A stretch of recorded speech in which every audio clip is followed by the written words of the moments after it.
Ya, Bismillahirrahmanirrahim. Assalamualaikum warahmatullahi wabarakatuh. Ya, ya. Alhamdulillah kita bisa bertemu lagi setelah kita sholat maghrib berjamaah, dan insya Allah sambil nunggu sholat isya berjamaah kita kembali mempelajari sejarah Rasulullah, dan insya Allah nanti ada pelajaran-pelajaran yang kita bisa ambil untuk kehidupan kita. Ya, mudah-mudahan untuk kedepannya kita bisa sharing, mungkin untuk bapak-bapak nanti yang tertarik di topik apa, nanti kita ada sediakan tulisan atau bukunya atau sumber-sumber yang lain. Untuk kali ini izinkan saya kembali berbagi, tapi sebelumnya kita tentu salam dan salawat semoga tercurah kepada junjungan kita, ya, teladan kita Rasulullah SAW, dan kepada keluarganya, kepada sahabatnya, dan akhirnya kepada kita semua insya Allah yang setia sebagai pengikutnya sampai saat ini insya Allah. Ya, kali ini kita akan kembali membahas tentang Quraisy, ya, masih Quraisy, jadi masih di buku ini. Masih di buku Quraisy ini, meskipun sebenarnya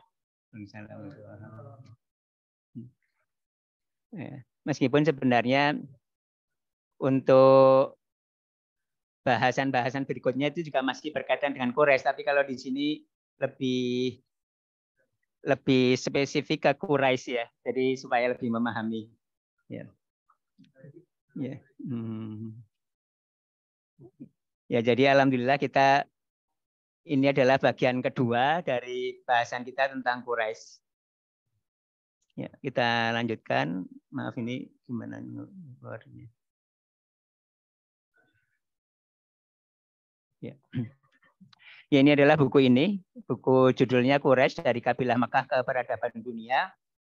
Ya, saya sendiri juga sedang mencoba belajar dari buku ini yang tadinya sangat sedikit tahu, jadi ya sedikit lebih tahu dengan buku ini. Ya. Mungkin bapak-bapak nanti yang akan membaca, silakan untuk dipelajari, kita pelajari bersama-sama. Ya. Buku yang relatif baru, Juni 2022. Nah, di buku ini ada 3 bagian. Yang pertama adalah Quraisy sebelum Islam. Jadi suku Quraisy, bagaimana suku Quraisy itu sebelum Islam. Ya.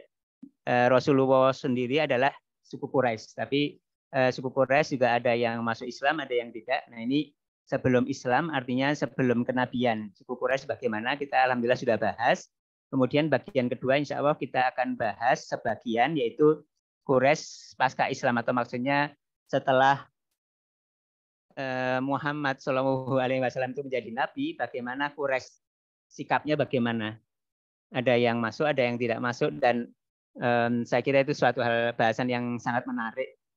Ya, pada kesempatan ini kita hanya membahas bagian 2 dan sebagian saja, yaitu Quraisy setelah kenabian.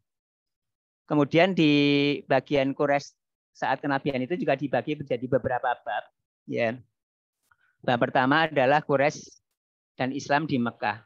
Artinya suku Quraisy secara umum, termasuk khususnya Quraisy yang musyrik, dengan Rasulullah dan pengikut-pengikutnya, bagaimana antar mereka, bagaimana hubungan dan ya antar mereka ini. Kemudian yang kedua di Madinah, kemudian dan selanjutnya. Kita hanya membahas yang pertama saja di sini, karena halamannya cukup banyak juga.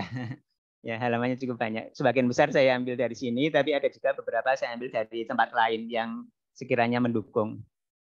Ya, ini pertama adalah periode pertama dari turunnya wahyu sampai keluar dari Darul Arqam. Ya, jadi saat wahyu turun, kemudian sampai masuk ke, maksudnya ada periode Darul Arqam. Ya, Darul Arqam itu sekitar 2 tahun. Ya, kemudian setelah itu tidak ke Darul Arqam lagi. Mengapa di Darul Arqam? Bagaimana Darul Arqam itu sendiri? Kemudian mengapa tidak di Darul Arqam lagi? Nanti akan dibahas secara singkat. Tapi insya Allah juga nanti tentang Darul Arqam sendiri, periode Darul Arqam, diharapkan kita akan juga bahas di luar yang berkaitan dengan Quraisy ini. Karena ada video-video dan tulisan yang berkaitan dengan Darul Arqam yang sangat menarik dan menurut saya sangat penting untuk kita pelajari. Ya, jadi kita coba untuk mempelajari sejarah salah satunya dari sisi orang-orang Mekah, pandangan orang-orang Quraisy secara umum khususnya musyrik terhadap Islam dan muslimin.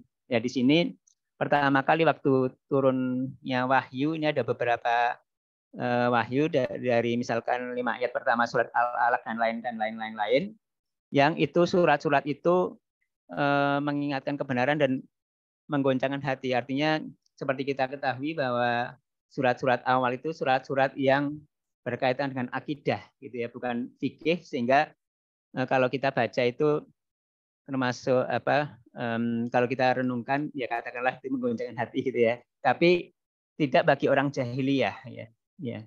Mereka menganggap orang-orang Quraisy itu orang-orang Quraisy yang tidak ini yang jahiliyah yang tidak mau masuk Islam ini, mereka menganggap Muhammad itu orang yang tidak tahu apa yang terjadi pada dirinya. Jadi seperti orang mungkin orang linglung atau orang apa yang dia cuma ngimpi omong besar, bicara dengan orang-orang di langit, ini apa, ini orang aneh gitu.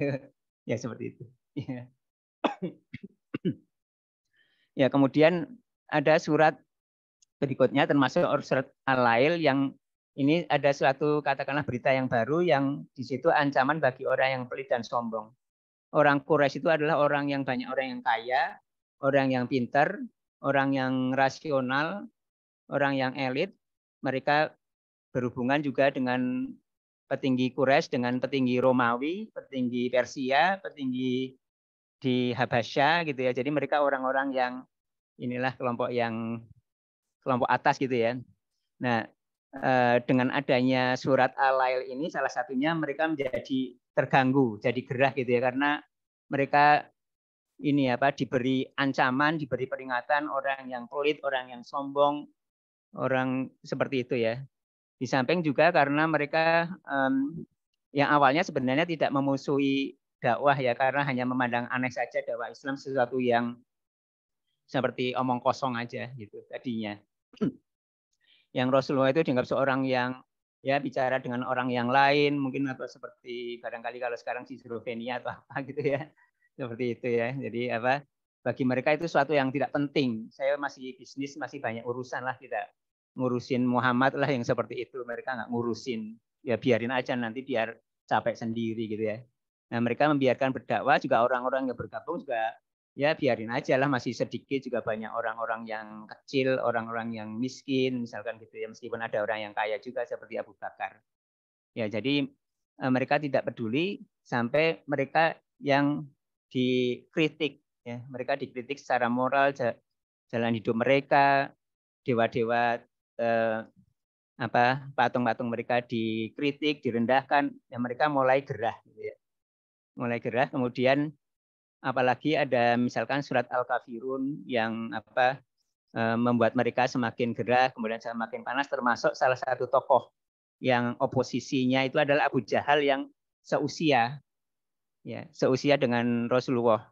Abu Jahal, Abu Lahab, Abu Jahal itu juga masih Quraisy ya, tapi Quraisy yang agak jauh sedikit dengan Rasulullah. Ya. Kemudian itu diredam oleh para Quraisy senior. Ya sebagai penengah kita nggak usah rame-rame lah, Quraisy itu rukun aja. Ini ada yang aneh sedikit biarin aja dulu lah. Yang penting ini kita rukun dulu ya. Meskipun yang senior itu juga nantinya marah juga akhirnya karena banyak yang tertarik ke Islam, mereka terganggu. Tapi awalnya mereka meredam ya Quraisy yang senior itu. Ya. Ini selingan Abu Jahal. Abu Jahal itu nama aslinya adalah Amr bin Hisham. Ini salah satu orang yang tokohnya sebaya dengan Rasulullah. Ini masih Quraisy tapi Bani Makhzum. Nanti ada kita lihat silsilah singkatnya Bani Makhzum seperti apa. Ya matinya waktu perang Badar, jadi masih muda di perang Badar, kemudian tapi mempunyai anak yang bernama Ikrimah. Itu syuhada dan sahabat Nabi. Jadi ada beberapa yang seperti itu ya. Jadi ada seperti yang kemarin kita bicarakan, ada Utbah, ada anaknya yang sahabat Nabi, ini juga Abu Jahal, anaknya adalah sahabat Nabi, dan dikatakan di Al-Quran merupakan salah satu ahli neraka jahanam. Ya. Jadi orang musyrik itu banyak yang pandai, kaya, jadi mereka sensitif juga terhadap harta. Kalau dikatakan mereka pikir, sombong, merasa kaya, karena padahal mereka suka kalau ada jemaah haji memberi makan atau apa, jadi mereka jadi ini apa, jadi marah, salah satunya adalah itu. Ya, kemudian apalagi diancam yang tidak mau mengikuti dakwah Islam, misalkan masuk neraka, mereka jadi marah juga, diancam-ancam seperti itu. Ya, nah ini di Quraisy itu paling tidak ada beberapa kelompok kecilnya, Bani Hashim, yaitu Rasulullah, ya. Kemudian ada saudara dari Hashim itu adalah Abdul Sam, kemudian ada Bani Makhzum yang itu tadi, Bani Makhzum itu adalah Abu Jahal, ya. Di suku Quraisy itu ada beberapa bani, kemudian Bani Hashim itu adalah cucunya Qusay yang kita sudah pernah bicarakan panjang lebar, Qusay. Nah, kemudian kalau Abu Sam itu adalah saudaranya Hashim. Tapi di sini kenyataannya adalah dikatakan di buku ini bahwa ada Bani Hashim, ada Bani Abu Sam. Nanti waktu diboikot, ada pemboikotan selama 3 tahun, diboikot itu yang diboikot adalah keluarga Bani Hashim. Ya, Bani Hashim sekeluarga besar itu diboikot selama 3 tahun. Ya, selama 3 tahun. Jadi ada kelompok-kelompok atau bani-bani seperti itu, ya. Ya, jadi ada Bani Hashim, ada Bani Abu Sam, di mana Abu Sam itu ada yang Utbah, Syaibah itu adalah tokoh-tokoh Quraisy, Quraisy musyrik yang mati di perang Badar. Kemudian ada Utsman sendiri juga di situ, ya. Kemudian ada Abu Sofyan, Muawiyah. Muawiyah itu adalah ini apa? Muawiyah itu adalah yang khalifah Bani Umayyah. Itu adalah dari Abu Syam, ya, dari Abu Syam. Jadi ini yang meskipun ada Utsman, tapi di sini waktu itu ada tokoh-tokoh Quraisy musyriknya yang lebih dominan. Jadi Bani ini, Abu Syam ini lebih dominan mereka yang musyriknya. Di sini adalah Qusay, kemudian ada Abdul Manaf, ini ada Hashim tadi yang di bawahnya ada Abdul Thalib, Abdullah, kemudian Rasulullah di sini. Nah, Abu Syam ini ada di bawah-bawahnya ada Umayyah, ada sini ada Utsman, tapi ada yang tokoh-tokoh musyriknya. Ini ada tokoh-tokoh musyriknya. Jadi dominan, katakanlah waktu itu dominan tokoh-tokoh musyriknya. Yang ini ya katakanlah tidak sama dengan baninya, kakak adiknya ini tidak sama. Ya. Kemudian di sini ada Bani Makhzum. Tadi ada Qusay itu punya kakek namanya Murrah, kemudian Murrah itu punya cucu Qusay dan cucu yang lain adalah Makhzum. Nah, ini Bani Makhzum itu tadi adalah salah satu turunannya adalah Abu Jahal. Jadi masih saudaranya siapa? Saudaranya Rasulullah, tapi saudaranya agak jauh. Jadi sekitar mungkin kakek 7 di atasnya. Kakek 7 di atasnya. Tapi masih sama-sama Quraisy gitu, ya. Ya, jadi tadi dikatakan ada Bani Hashim, Bani Abdul Syam, Bani Makhzum, paling tidak 3 itu yang persepsi orang-orang, yaitu yang di luar Bani Hashim itu mereka merasa bahwa Rasulullah itu hanya ingin mementingkan kelompoknya, yaitu kelompok Bani Hashim, keluarga Bani Hashim, ingin meninggikan kejayaan Bani Hashim. Ya. Ya. Sedangkan sebenarnya Qusay dan turunan yang Rasulullah, yang jalur Bani Hashim, Abdul Thalib, ini adalah jalur Rasulullah itu terkenal lebih peduli dengan jamaah haji yang membutuhkan. Artinya lebih baik orangnya dibandingkan dengan yang tadi Abdul Syam dan Bani Makhzum. Jadi ada Quraisy, ada kelompok-kelompok yang lebih kecilnya lagi, ada yang cenderung lebih baik, ada yang cenderung kurang baik. Ya, Rasulullah itu adalah Bani Hashim. Ya, kemudian juga salah satu kejahiliahan orang-orang Quraisy yang musyrik itu, mereka membuat aturan-aturan ritual yang sebenarnya itu sebenarnya untuk orientasinya adalah harta, tapi kemudian dibungkus dengan ritual. Jadi kepentingan-kepentingan seperti misalkan untuk diri mereka sendiri, ritual jangan terlalu banyak menggunakan harta supaya nanti bisa harta itu dijual kalau musim haji supaya kita jadi lebih kaya, atau ritual itu juga diperuntukkan untuk jemaah haji dari luar yang tujuannya supaya mereka banyak belanja. Nah, di sini ada yang disebut dengan pasar, ya. Pasar-pasar di Arab itu ada beberapa pasar. Pasar itu bukan seperti pasar di kita di sini, bukan hanya untuk jual beli, tapi juga untuk festival, hiburan dan lain-lain. Untuk kepentingan politik dan lain-lain, ya. Jadi pasar yang besar di dekat Mekah, antara Mekah dengan Taif, ya, lebih dekat ke Mekah daripada ke Taif. Ya. Nah, itu namanya pasar Ukas, pasar yang paling besar di Arab, dan ini menguntungkan Quraisy untuk dari sisi pengaruh dan kekayaannya. Ya. Di mana orang-orang itu didorong untuk mereka mengeluarkan uang atau belanja pada saat haji. Jadi di pasar Ukas mereka dapat keuntungan, kemudian saat haji mereka membelanjakan, artinya beli ke orang-orang Quraisy, ya. Jadi ada namanya pasar Ukas. Mungkin kalau kita ke sana, saya juga belum pernah. Tapi kalau di internet kita lihat sampai sekarang masih dilestarikan sebagai budaya. Ada festivalnya. Jadi bukan hanya untuk jual beli, tapi juga untuk di sini untuk ini dan ini setahun sekali saja. Jadi setahun sekali selama berapa ya, kalau nggak salah 2 atau 3 minggu, ya. Ini namanya pasar Ukas, di mana di situ di samping jual beli juga lobby-lobby politik di situ. Jadi pasar bukan hanya pasar seperti di kita pasar tradisional atau apa, itu pasar yang ada jual beli, ada penyair-penyair, ada politisi-politisi, mereka jadi bersatu di situ event itu.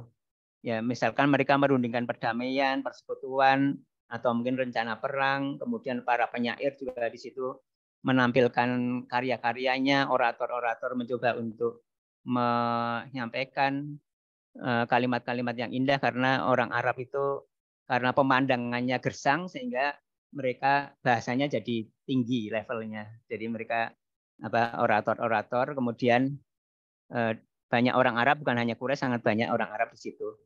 Ya, pasar Ukas itu terletak antara Mekah dan Taif, lebih dekat ke Taif di sini. Lebih dekat ke Taif sekitar 15 sampai 20 hari. Nah, mereka berada di situ.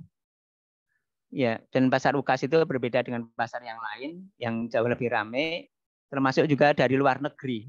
Luar negeri itu Yaman, kan, Yaman luar negeri, ya, di situ. Dari Yaman, dari Persia, itu mereka juga datang ke pasar Ukas. Artinya kita bayangkan pasarnya ramai. Demikian juga dari Persia, dia mengirimkan utusan. Di sini ada misalkan memberi hadiah ke pemuka Arab di pasar tersebut, ya, yang tentunya ada harapan supaya orang Arab itu menjadi baik dengan orang Persia. Kemudian para politisi-politisi juga memanfaatkan pasar Ukas itu untuk lobby-lobby, kemudian membahas antar politisi-politisi itu, ya, kemudian semacam katakanlah PBB kecil waktu itu. Jadi namanya pasar tapi juga sarana politisi. Nah, ini pasar Ukas zaman sekarang, ya, ada festival zaman sekarang ini, orang-orang sekarang bukan orang dulu, ya. Tapi maksudnya menggambarkan yang dulu seperti ini. Jadi banyak festival-festival seperti ini. Nah, ini ada banyak tulisan-tulisan, ya, ya ini juga tadi melanjutkan bahwa orang Quraisy itu ada yang baik. Salah satunya yang digambarkan di sini adalah yang jalurnya Hashim, kemudian Abdul Muthalib, tapi ada juga yang katakanlah eksploitatif terhadap orang kecil. Sehingga kalau mereka kemudian dikecam oleh ayat-ayat Al-Quran, mereka menjadi semakin deras, semakin marah. Ya, ya. Meskipun di Bani Hashim sendiri sebenarnya termasuk yang paling bermoral. Ya. Kemudian tadi sudah dikatakan bahwa orang Quraisy itu salah satu sifat baiknya adalah mereka itu mempunyai semangat kebersamaan dan kesetiakawanan, ya. Jadi mereka mencoba untuk bersatu, termasuk tadi waktu kenabian awal ada bentrok antara katakanlah orang-orang yang relatif muda umur 40-an antara Rasulullah, Abu Jahal seperti itu, kemudian diredam oleh yang tua-tua seperti Utbah gitu, ya. Utbah itu diredam karena mereka ingin kebersamaan, dan juga kalau ada musuh, ya, mereka kebersamaan, mereka takut kalau mereka pecah antara lain dari dakwah Islam, ya. Seperti kita ketahui, orang Quraisy itu orang yang realistis. Tadi dikatakan bahwa yang awalnya itu dibiarkan saja dakwah Islam, tetapi akhirnya di Perang Badar juga orang-orang yang senior, ini adalah orang-orang senior ya, Utbah, Syaibah itu orang-orang senior. Kemudian kalau Walid itu sebaya dengan Rasul. Nah, mereka udah benar-benar pecah, yang orang-orang Quraisy yang setia kawan tapi kemudian jadi pecah karena memang kejahilian mereka itu dengan datangnya dakwah Islam seperti itu. Nah, kemudian di berikutnya adalah bahasa Quraisy ya. Orang Arab berbicara menggunakan dialek yang berbeda-beda sebagaimana mungkin di bahasa-bahasa yang lain. Nah, Al-Qur'an itu terutama menggunakan dialek Quraisy ya. Ini bahasa Quraisy itu bahasa yang kaya ya. Kemudian akhirnya bahasa Quraisy dipakai oleh Al-Qur'an sehingga dapat dikatakan dalam tanda petik memenangkan pertarungan menjadi bahasa yang mayoritas ya, termasuk yang mayoritas apalagi untuk yang religius ya. Nah, ini menurut ahli bahasa karena bahasa Quraisy itu Arab Quraisy ya mempunyai dialek Quraisy, mempunyai banyak keistimewaan ya, yang antara lain sehingga digunakan untuk itu seperti puisi, syair dan lain-lain ya. Di mana puisi, syair dan lain-lain itu suatu yang sangat dibanggakan oleh orang Arab waktu itu. Itu karena banyak kosakatanya. Kosakata itu adalah kata-kata. Jadi satu benda katakanlah atau satu hal bisa dinyatakan dengan banyak kata, kemudian kalimat-kalimatnya bisa kalimat-kalimat yang macam-macam, sintaksis itu kalimat. Ya. Kemudian juga morfologi itu juga kata. Kata itu maksudnya kalau misalkan laki-laki dengan perempuan, kemudian tunggal, kemudian dua, jamak itu beda-beda. Jadi intinya adalah sangat kaya ininya bahasanya. Ya. Ya, kemudian juga tentunya sudah kita bahas bahwa Quraisy itu salah satu yang sangat penting. Mereka itu keuntungannya karena berdomisili di Mekah, khususnya di seputar Ka'bah ya, dan mengurusin Ka'bah. Ya. Jadi Al-Qur'an dan hadis itu terutama menggunakan dialek bahasa Arab, dialek Quraisy ya, sehingga menjadi bahasa katakanlah tadi pemersatu. Ya.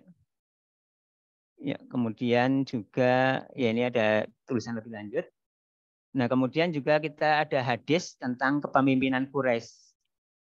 Ini selingan hadis kepemimpinan Quraisy. Ada yang mengatakan bahwa sebenarnya bukan Quraisy itunya sendiri, tapi sifat-sifat Quraisy yang baik. Jadi ada beberapa sifat Quraisy yang baik, ada beberapa sifat Quraisy yang kurang baik. Ini ada beberapa sifat yang baik, seperti misalkan dia amanah, mempunyai solidaritas yang kuat, seperti tadi ada seperti itu. Kemudian mereka kuat, tegas, berpengaruh dan lain-lain. Ini salah satu yang sifat-sifat Quraisy yang sehingga Rasulullah di hadis mengatakan bahwa kepemimpinan itu adalah Quraisy. Ya. Ya. Seperti itu. Nah, kemudian kita masuk ke ini ya, periode Darul Arqam. Ya, Darul Arqam itu dapat dikatakan seperti pesantren ya. Pesantren pertama dalam Al-Qur'an. Jadi Darul Arqam itu adalah rumahnya Arqam. Ada yang mengatakan Arqam itu benar-benar orang, atau Arqam itu hanya julukan anonim aja, hanya nama saja. Jadi rumah Arqam itu rumah yang sebenarnya dekat dengan Ka'bah ya, tapi tersembunyi, mungkin pintunya tersembunyi begitu ya. Jadi komunitas pertama Islam, Rasulullah dan sahabat-sahabatnya itu bisa bareng-bareng di situ untuk ngaji di situ, ayat-ayat Quran yang pertama awal-awal turun dibicarakan di situ. Ya, ini jadi Darul Arqam itu ada berpendapat Arqam itu adalah memang benar orang sahabat Nabi, tapi ada yang berpendapat bukan. Ini adalah mungkin Abu Bakar. Karena setelah Darul Arqam tidak dijumpai lagi sejarah tentang Arqam itu yang mana. Kita tidak mendengar gitu seperti itu. Tapi intinya adalah ini adalah penggodokan pertama. Penggodokan pertama di masa-masa awal kenabian, di mana salah satu tokoh utama di Darul Arqam itu adalah Abu Bakar, di mana Abu Bakar itu yang sebaya dengan Rasulullah. Beliau pedagang, pintar, punya jaringan network yang luas, dipercaya. Abu Bakar sendiri adalah Quraisy ya, ini adalah Quraisy. Tadi ada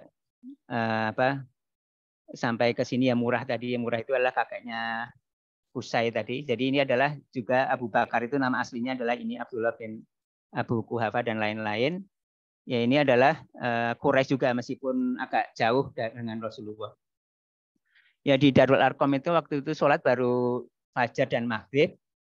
Ya kemudian Darul Arqam itu dapat digambarkan ada komunitas Mekah pada umumnya atau khususnya Quraisy dan Quraisy yang solid, Quraisy yang tadi yang kompak dan lain-lain, tapi ada komunitas kecil di Darul Arqam. Ya, komunitas kecil di Darul Arqam yang mereka itu orang-orang Muslim yang di Darul Arqam, rumahnya Arqam itu mereka nyantri lah katakan seperti itu selama sekitar 2 tahun. Nah ini kalau digambarkan itu seperti ada kalau ada di orang kemudian ditangkoin satu organ yang asing sehingga ditolak gitu. Ini contoh kasarnya sehingga mereka menolak karena itu asing seperti tadi itu seperti orang berbicara dengan langit dan lain-lain. Ya Arqam itu sebenarnya dekat dengan Ka'bah di jalur Safa dan Marwa. Ya ada yang mengatakan di situ hanya ada Arqam dan kakeknya, tapi ada yang mengatakan bahwa Arqam itu bukan nama yang sebenarnya, tapi ini adalah rumahnya Abu Bakar dan lain-lain. Jadi ada beberapa versi. Ya karena di situ terlindungi meskipun dengan dekat dengan Ka'bah, mereka mengadakan pertemuan-pertemuan dengan aman. Ya, ya. Ini sekitar 2 tahun, yaitu tahun keempat dan tahun kelima kenabian. Nah, ini adalah dakwah yang sembunyi-sembunyi katakanlah gitu ya, atau dakwah yang terbatas. Nah, era Darul Arqam itu berakhir setelah Umar masuk Islam, Umar bin Khattab. Karena Umar terang-terangan dan berani sehingga yang penghuni Darul Arqam itu mereka juga berani. Umar sendiri juga adalah Quraisy ya. Iya, ini Umar itu sendiri adalah Quraisy. Jadi setelah 2 tahun setelah Umar masuk Islam, nah kemudian dapat dikatakan era Darul Arqam itu sudah berakhir. Ya. Ini di film ada ilustrasi Darul Arqam, film Ari Salah yang biasa kita tonton. Itu Darul Arqam udah selesai karena Umar masuk Islam, kemudian tidak perlu sembunyi-sembunyi. Kemudian juga Rasulullah mendapat pembelaan dari pamannya Abu Thalib. Ini beberapa tokoh Quraisy yang menemui Abu Thalib karena Abu Thalib itu melindungi Rasulullah. Ini ada yang namanya Utbah, Syaibah yang mati di perang Badar ya, termasuk Abu Sufyan dan Abu Jahal. Jadi ada yang tua, ada yang muda. Ya, Abu Jahal itu tadi tokoh. Salah satu indikasi bahwa Abu Jahal itu tokoh juga dari ada Rasulullah yang pernah berdoa, di mana doanya adalah ya Allah muliakanlah Islam dengan salah satu dari Umar, 2 Umar yaitu Umar bin Khattab dan Abu Jahal. Abu Hakam Amr bin Hisham itu maksudnya adalah Abu Jahal. Ya jadi ini adalah salah satu indikasi bahwa Abu Jahal itu adalah tokoh ya. Kemudian dengan pasca Darul Arqam dengan masuknya Umar masuk Islam, itu Islam semakin menyebar, semakin Islam dakwahnya lebih terbuka, konfrontasi dengan Quraisy yang musyrik semakin keras ya. Semakin keras tapi juga secara perlahan-lahan ya. Karena semakin banyak orang yang masuk Islam, Quraisy musyrik semakin kesel, semakin geras, semakin benci. Kemudian juga ayat-ayat Al-Qur'an yang semakin jelas menentang kejahiliahan. Jadi konfrontasi semakin keras juga antar Quraisy. Yang tadinya Quraisy itu ingin bersatu, tapi kondisi adalah seperti ini. Ya, ini dapat dikatakan bahwa Islam itu masuk ke semua rumah orang Quraisy. Jadi ada yang bapaknya jahiliyah, anaknya udah Islam, ada banyak yang seperti itu. Dapat dikatakan semua rumah orang Quraisy itu ada anggota keluarganya yang masuk Islam. Ya, jadi meskipun ditentang, ya tapi ada saja keluarganya menjadi Islam, jadi sahabat Rasul. Ya, seperti itu. Ya, kemudian orang Quraisy itu tadi seperti dikatakan pandai, kaya, elit, dan ya biasanya orang seperti itu mempertahankan status quo ya. Jadi salah satu yang dapat dikatakan sebagai penghalang mengapa Islam atau dakwah Rasulullah 10 tahun di Mekah itu pengikutnya sedikit, salah satunya adalah karena ya Quraisy yang seperti itu. Ya 10 tahun kan relatif tidak banyak yang masuk Islam 10 tahun di Mekah. Ya, salah satu faktornya adalah sifat Quraisy yang seperti itu tadi. Yang dia orang seperti ini, pandai kaya elit dan lain-lain, mereka tapi juga mereka menolak mempertahankan status quo meskipun banyak yang merasa bahwa dakwah itu benar tapi mereka gengsi dan lain-lain. Ya. Jadi merupakan suku yang terkaya. Quraisy itu suku yang terkaya, yang solid. Yang solid itu maksudnya yang musyrik tadi. Ya. Itu juga solid. Kemudian sedangkan suku-suku besar yang lain, ada suku Bani Tamim, Ghatafan, Hawazin, itu relatif miskin.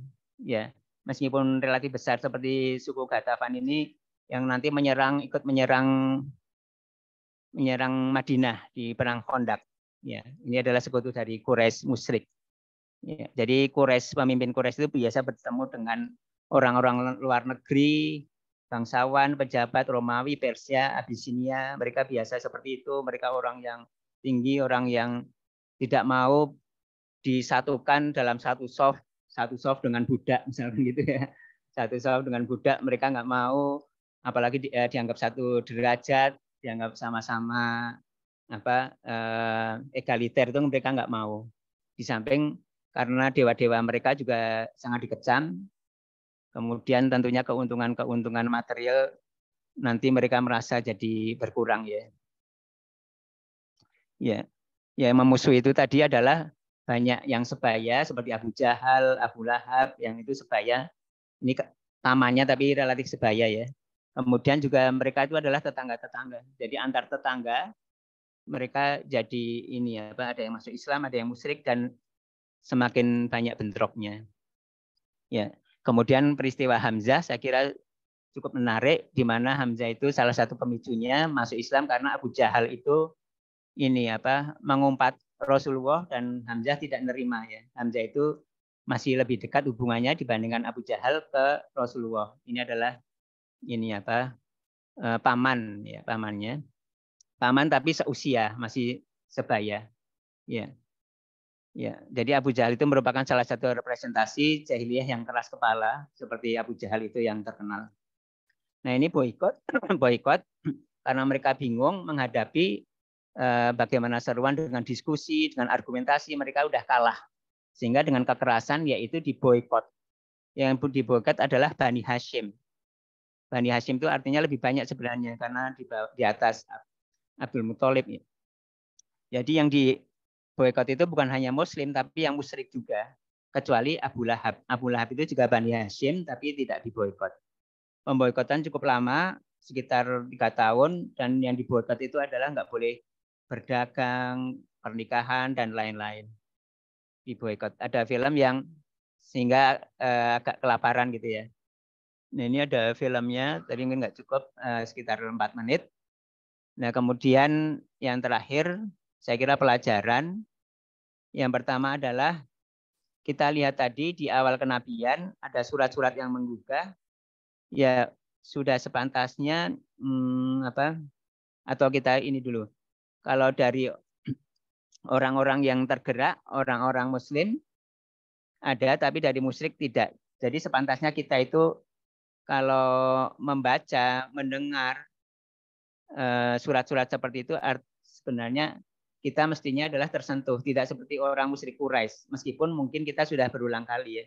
Seperti contohnya misalkan ini surat At-Tariq yang terjemahnya seperti ini. Jadi bahwa misalkan contohnya bagaimana kita diciptakan dari air mani yang terpancar dan lain-lain. Karena ada orang Jepang, orang yang pintar Jepang itu dengan melihat seperti ini, dia udah tahu tapi jadi lebih sadar lagi dan dia masuk Islam salah satunya terpicu dengan ini bahwa dulu itu saya dari air mani kemudian benar-benar ditegaskan oleh Al-Qur'an dan seperti itu. Dan dia salah satu yang trigger dia masuk Islam yang sejauh yang saya tahu yang pernah saya baca seperti itu. Artinya mungkin kita udah sering baca, harusnya tetap terus menambah keimanan kita, diharapkan seperti itu. Kemudian yang kedua, yang terakhir, ya hikmah yang kedua atau pelajaran, ya dari sudut pandang Muslim tadi dikatakan bahwa 10 tahun di Mekah itu banyak tantangannya, tantangan yang macam-macam termasuk fisik, ya termasuk kalau kita sudah harusnya kita terus berdakwah termasuk ke family dengan cara yang sebaik-baiknya. Jadi tadi sesama Quraisy, tetangga, sebaya tetap didakwahi meskipun mereka nggak suka, meskipun mereka akhirnya juga menentang, bahkan ya akhirnya mau membunuh juga sampai memboikot antar sesama Bani Quraisy ya. Kemudian dari sudut pandang musyrik artinya kalau kita misalkan didakwahi, artinya kita juga kalau yang mendakwai kita itu sesuatu yang baik, harusnya kita tidak gengsi, tidak mempertahankan kita udah biasa seperti itu, kemudian diberi nasihat, harusnya kita juga menerima gitu ya. Jadi jangan seperti orang musyrik Quraisy yang tidak mau menerima. Ya mungkin saya kira seperti itu. Mohon barangkali dari bapak-bapak ada yang mau disampaikan.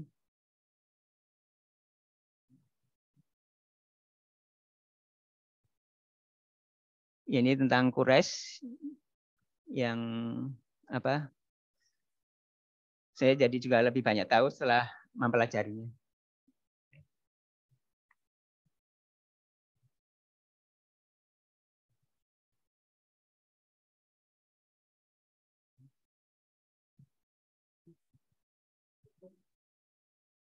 Silakan Pak Iman barangkali atau